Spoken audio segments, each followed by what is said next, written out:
So Real Madrid took on Bayern Munich in the first leg of the quarterfinal in the Champions League. Bayern Munich won 2-1, but it was a very close game. It was a lot more competitive than I thought it would be. Coming into this, I did have the mentality that Bayern Munich would kill them because Madrid over the past few weeks have or months, this whole season just hasn't been their season really, and I felt like that would continue to go on even into the Champions League. I know they have this mentality of of when it comes to the Champions League, they are a different team. But I feel like that has to run out at some point. But they proved me wrong, man. They were very competitive from the very start. Early in the game, I thought Bayern Munich had the clear, better opportunities.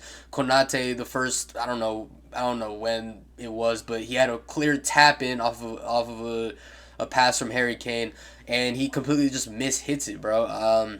Yeah, and I thought Bayern Munich were dominating first 10 minutes in. Then Madrid had their chances as well. First 40 minutes, they're kind of going back and forth. Then Bayern Munich scored the first goal.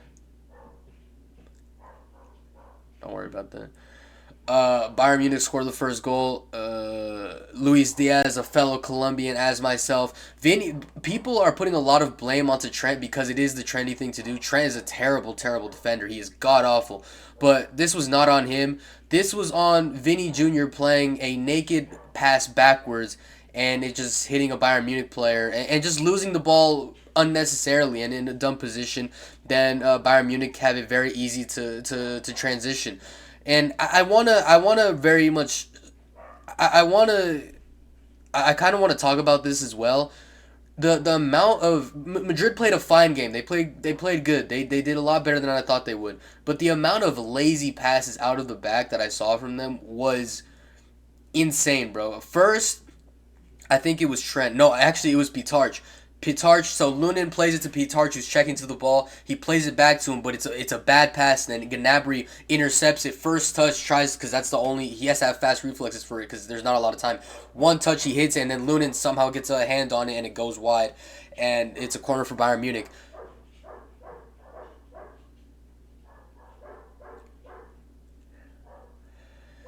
Then,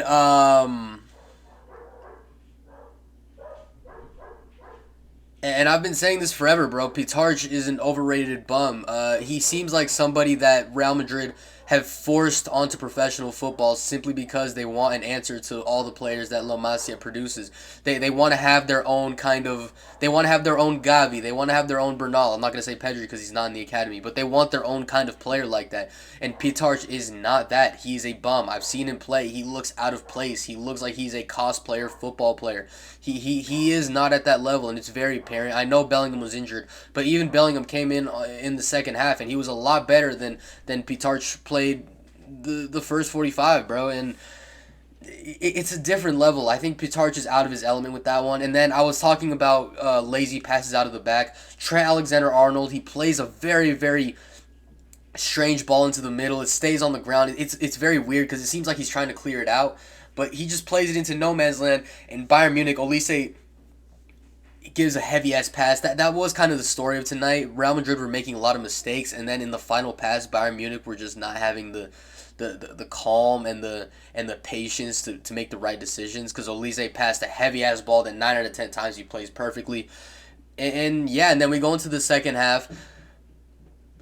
Kane scores a beautiful goal to start. I thought Lunin should have done better to save it, but Harry Kane had a fantastic finish. I thought Kane in the first half did not play very well. It seemed like he was overthinking stuff, like he wanted to do a bit too much. There was a time where Luis Diaz had a clear one-on-one wide with Trent, and that's where you want him one-on-one against Trent, because Trent's a terrible one-on-one defender. And Kane just turned around and went the other way.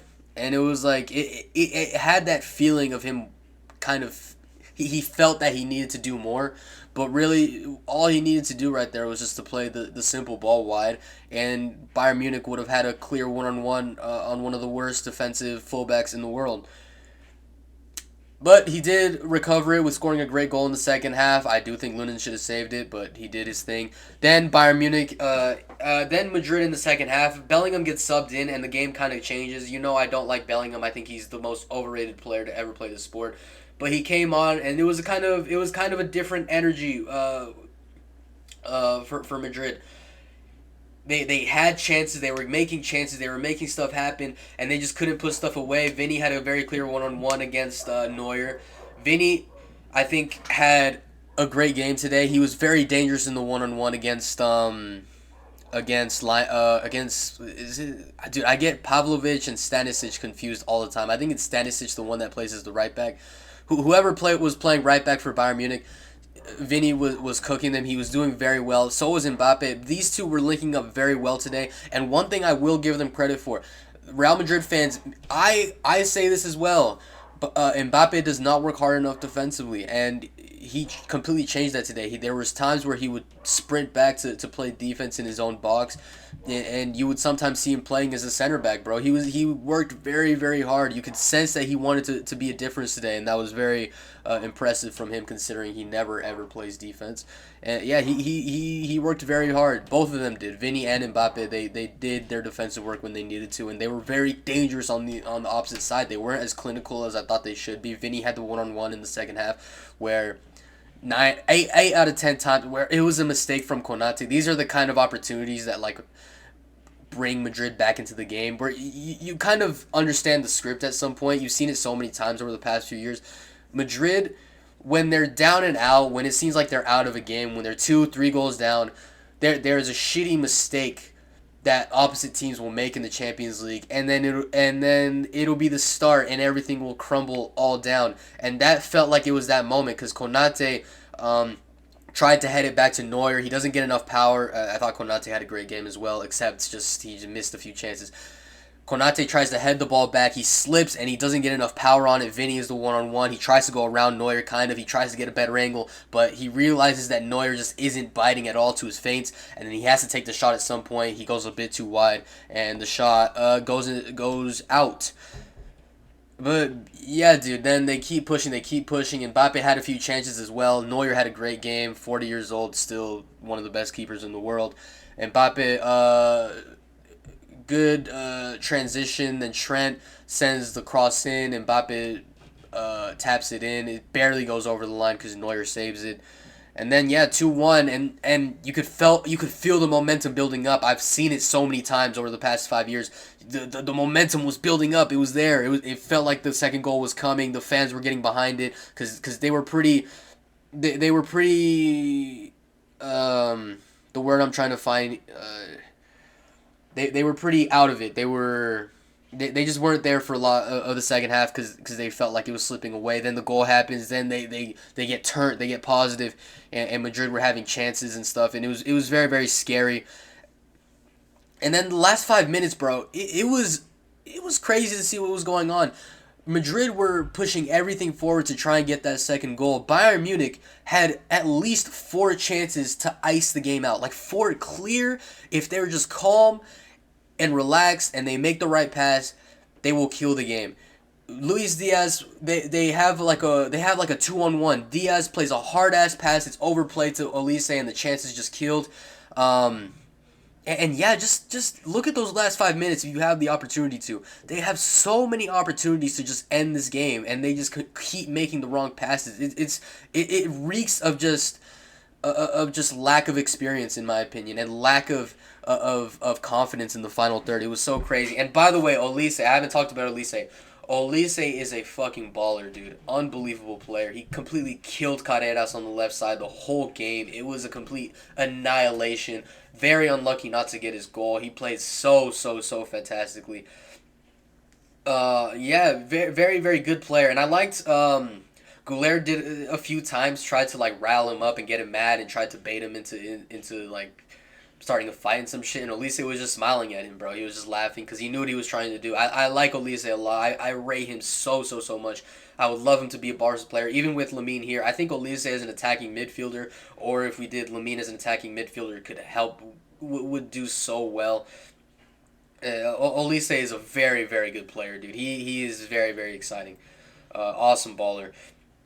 And in the last 5 minutes as well, people, this might get overlooked, but there is a clear, in my opinion, a clear chance for a penalty. Carreras literally goes through the back of Olise, pushes him down. They don't even check it on VAR. I've seen this plenty of times in football with Madrid. They get away with stuff like this, but just look at that, dude. That is a penalty in any universe. I don't know why they wouldn't even check it.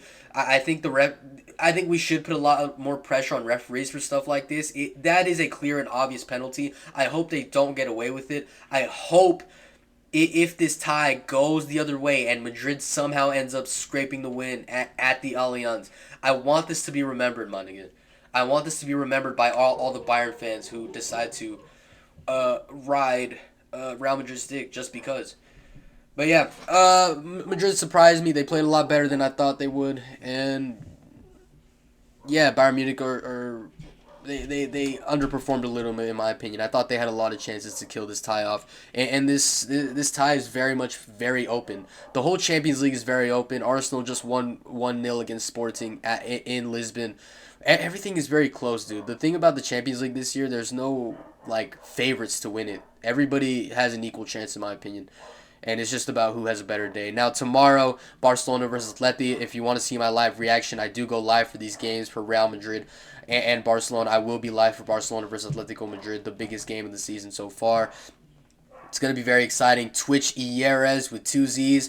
All my other social medias are linked in the description of my YouTube videos. So yeah, just go into the description and yeah, click the link and go see my live reaction, bro. It'll be fun. I'll catch y'all, boys.